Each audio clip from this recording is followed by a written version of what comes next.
بنی اسرائیل کا ایک واقعہ بیان کرتے ہوئے نبی اکرم نے فرمایا ایک شخص اپنے اونٹ کو اپنے گھر کے سارے سامان کے ساتھ پیک کر کے نکلتا ہے اور ایک صحرا اور جنگل سے ہوتا ہوا جاتا ہے. تھک گیا, جنگل میں ایک پیڑ سے ایک درخت سے وہ اپنے اونٹ کو باندھ دیتا ہے اور تھوڑی دیر درخت کے سائے میں آرام کرنے لگتا ہے. آنکھ کھلتی ہے تو دیکھتا ہے کہ میرا اونٹ غائب. اس میں پورے گھر کا سامان بندھا تھا. اب اونٹ غائب, ہوش اڑ گئے ہیں, اونٹ غائب, میرے گھر کا پورا سامان اونٹ پر اور اونٹ غائب. وہ کبھی اس جھاڑی جاتا, کبھی اس جھاڑی میں دیکھتا, کبھی اس پہاڑی پہ چڑھتا, کبھی اس پہاڑی پہ چڑھتا. وہ پورا جنگل تلاش کر ڈالا لیکن اس کو اونٹ نہیں ملا.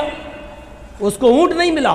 پورا جنگل تلاش کر دیتا ہے لیکن اس کو اونٹ نہیں ملتا ہے. مایوس ہو کر اسی پیڑ کے پاس آتا ہے, ہاتھ سر پہ رکھ کر سوچنے لگتا میں کیا کروں گا. بڑی محنت سے مال کمایا تھا, غائب ہو گیا اونٹ, کہاں چلا گیا. اب کتنا دن لگے گا اتنا مال کمانے میں, اور اپنے گھر کا ساز و سامان بنانے میں کتنا وقت لگے گا. اب یہ سوچ ہی رہا تھا, تھکا ہوا تھا کہ اچانک نیند آ گئی. تھوڑی دیر کے بعد آنکھ کھلتی ہے, کیا دیکھتا ہے کہ میرا اونٹ اسی پیڑ سے بندھا ہوا ہے جس پیڑ سے غائب ہوا تھا. آتا ہے, اونٹ تو یہ ہے. جا کر دیکھتا بندھا ہے. سامان دیکھتا ہے تو اس کے اوپر اناج کا ایک دانہ بھی کم نہیں ہے. جیسے وہ اپنے گھر سے لایا تھا ویسا ہی ہو سیم ٹو سیم ویسا ہی اونٹ پر لگا ہوا ہے, اور ایک بھی چیز غائب نہیں ہے. اس چیز کو دیکھتا ہے تو مارے خوشی کے, ہم نے دن بھر اونٹ ڈھونڈا, تلاش کیا تو ملا نہیں, اور اچانک اپنے آپ آ گیا اور سامان بھی غائب نہیں. اس کو دیکھ کر وہ اتنا خوش ہوتا ہے کہ اونٹ کو دیکھتا جاتا اور نظریں آسمان پہ ڈالتا جاتا اور اپنے رب سے کہتا جاتا اللہم انت عبدی وانا ربک. اے اللہ مان گیا تیری قدرت, اے اللہ مان گیا میں تجھے, واقعی تو میرا بندہ ہے اور میں تیرا خدا. نہیں سمجھ پائے نا اس نے کیا جملہ استعمال کیا. مارے خوشی کے اس نے کیا کہا, اللہم انت عبدی, واہ واقعی تو میرا بندہ ہے, وانا ربک اور میں تیرا رب. الٹا بول گیا. سمجھ رہے نا کیا بول گیا وہ. اس کو بولنا یہ چاہیے تھا کہ واقعی میں تیرا بندہ اور تو میرا رب ہے, لیکن اونٹ پا گیا, سامان لدا ہے. خوشی میں اس کو پتا نہیں ہے, دماغ سے ہٹ گیا. اتنی خوشی ہوئی اس کو, اتنی خوشی ہوئی کہ اس کا دماغ ٹھکانے نہیں رہا, اور مارے خوشی میں کہہ گیا اللہم انت عبدی وانا ربک, واقعی تو میرا بندہ اور میں تیرا رب ہوں. اللہ نے جملے سنے تو مسکرا دیا. یہ مسکرانے والا جملہ تھوڑی ہے.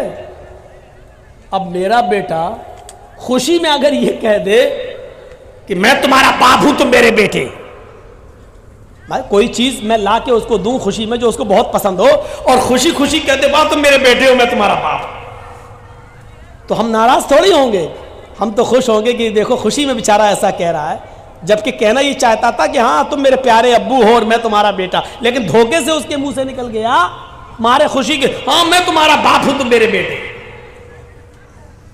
یہ باپ اچھی طرح جانتا ہے کہ بیٹا مذاق میں کہہ رہا ہے یا دھوکے سے نکل گیا, یہ صحیح میں کہہ رہا. یہ باپ جانتا, اور رب جانتا ہے کہ میرا بندہ یہ کہنا نہیں چاہ رہا تھا, لیکن دھوکے سے خوشی میں اس کی زبان سے یہ جملہ نکلا, اس لیے وہ مسکرا رہا ہے. اگر یہی جملے اس نے جان بوجھ کر کہے ہوتے تو معاف کیجئے گا وہ کہیں کا نہیں رہتا. اتنے خطرناک جملے تو فرعون نے بھی استعمال نہیں کیے. فرعون بھی لوگوں سے کہتا تھا انا ربکم الاعلی, مجھے اپنا رب کہو میں تم سب کا رب ہوں. فرعون بھی لوگوں سے یہ کہتا تھا میں تمہارا رب ہوں, لیکن فرعون نے کبھی اللہ سے نہیں کہا کہ میں تیرا بھی رب ہوں. فرعون نے کبھی زندگی میں اپنے رب سے نہیں کہا اے اللہ میں تیرا بھی رب ہوں. وہ لوگوں سے کہتا تھا انا ربکم الاعلی, میں تمہارا رب ہوں تم مجھے اپنا رب مانو. لیکن اس کے باوجود اللہ نے کیا کیا, اس کو دریا میں غرق کر دیا, ڈبو دیا اور مار ڈالا, اور اس کی لاش کو سمندر سے باہر پھینک دیا.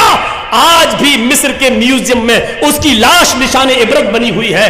آج بھی اس کی لاش دیکھ لو, جو دیکھنا چاہے. آج بھی زمین اس کو ایکسپٹ نہیں کرتی ہے. جس زمین میں گاڑا جاتا ہے زمین نکال کے پھینک دیتی ہے, جس سمندر میں ڈالا جاتا ہے سمندر نکال کے پھینک دیتا ہے. آج بھی اس کی لاش نشان عبرت بنی ہوئی ہے. فرعون نے اتنے بڑے جملے نہیں کہے تھے. اس نے یہ کہا تھا میں تمہارا رب ہوں, لیکن اللہ سے کبھی نہیں کہا تھا میں تیرا رب ہوں. لیکن اس نے تو اللہ ہی کو اپنا بندہ کہہ دیا اور اپنے آپ کو رب کا, اللہ کا رب کہہ دیا. اللہم انت عبدی وانا رب, تو میرا بندہ میں تیرا خدا. ذرا تصور کرو. لیکن اس کے باوجود اللہ ناراض نہیں ہو رہا. کیوں؟ کیونکہ اس کے دل کی نیت یہ نہیں تھی. اللہ کے نبی اس واقعے کو بیان کرنے کے بعد کہتے ہیں جتنی خوشی اس بندے کو ہوتی ہے اپنا اونٹ پانے کے بعد کہ ہوش میں نہیں ہے, اتنی خوشی ہے کہ وہ زمین پر پیر نہیں رکھ رہا ہے. جب ایک گناہگار بندہ رات کی تاریکی میں نفل نماز پڑھنے کے بعد جب ساری دنیا سو رہی ہو, پھر وہ اٹھ کر وضو بنائے اور رات کے اندھیرے میں اٹھ کر رفع یدیہ الی السماء, اپنے دونوں ہاتھوں کو آسمان کی طرف اٹھا لے اور پھر اپنے گناہوں کی معافی اللہ سے مانگے. اے اللہ, اللہم اغفر لذنوبی, اللہم اغفر لی, اللہم اغفر لی, اللہم اغفر لذنوبنا وارحمنی واستر عیوبنا. یہ ساری دعائیں وہ مانگنے لگے اور پھر وہ رب کو راضی کرے کہ اللہ ہمارے گناہوں کو بخش دے, ہمیں معاف کر دے, ہم پر رحم فرما.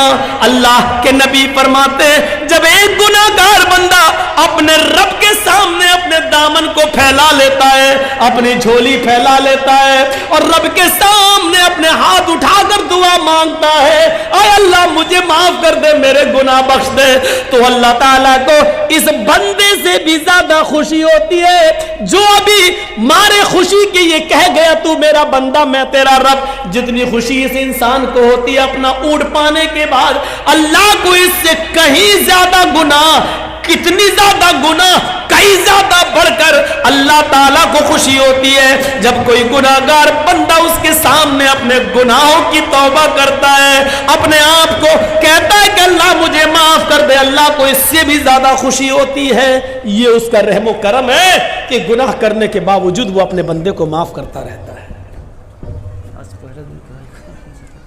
ہاں تو کر رہے ہیں, ہم کو 12:30 بتایا گیا تھا اس لیے. ٹھیک ہے, تو میرے بھائیوں یہاں سے آپ اندازہ لگائیے کتنا مہربان ہے وہ اللہ. اور سنیے ایک چیز آپ کو پوائنٹ کی بتا دیتا ہوں. ہمارے صدر محترم جو اس جلسے کے ہیں انہوں نے کہا آج پہلا دن ہے اس لیے تھوڑا سا جلدی ختم ہو جانا چاہیے, تو میں بس ایک بات بتا کر اپنی بات کو ختم کر دوں گا. بہت قیمتی بات بتا رہا ہوں میں آپ کو, سن لیجیے میرے پیارے ساتھیوں, اس کو غور سے سنیے. اللہ رب العالمین نے تقریباً 20 سے زیادہ, قرآن پڑھیے آپ, 20 سے 20 سے زیادہ بار یا عبادی کہہ کر اپنے بندے کو پکارا. یا عبادی, یا عبادی, بلکہ بڑے سے بڑے گناہگار کو بھی یہی کہا, قل یا عبادی, قل یا عبادی الذین اسرفوا علی انفسہم لا تقنطوا من رحمت اللہ. اس پیار و محبت بھرے جملے کو سنیے. بندہ گناہگار ہے, اتنا گناہگار ہے کہ اس نے زمین و آسمان بھر کر گناہ کر رکھے ہیں. اس کو بھی اللہ یہ نہیں کہہ رہا بھاگ, تو گناہگار ہے میرے دربار میں مت آنا. اس کو بھی اللہ کیا کہہ رہا, آئے میرے بندو, قل یا عبادی الذین اسرفوا علی انفسہم, آئے میرے بندو اگر گناہ کر کر کے تم نے زمین و آسمان بھر لی ہو, اگر بہت زیادہ گناہ کر کے اپنے آپ کو سیاہ کالا کر لیا ہو, اگر گناہ کر کر کے تم نے زمین و آسمان بھی بھر ڈالے ہو, لا تقنطوا من رحمت اللہ, تب بھی تم اللہ کی رحمت سے مایوس مت ہو جاؤ, اللہ کے رحم و کرم سے مایوس مت ہو جاؤ. اگر توبہ کرو گے تو ہم آج بھی تمہیں معاف کرنے کے لیے تیار ہیں, اگر بخشش مانگو گے تو آج بھی میں تمہیں بخشنے کے لیے تیار ہوں. 20 سے زیادہ بار اللہ نے قل یا عبادی کہا ہے, آئے میرے بندو, آئے میرے بندو, میرے پاس تو آؤ,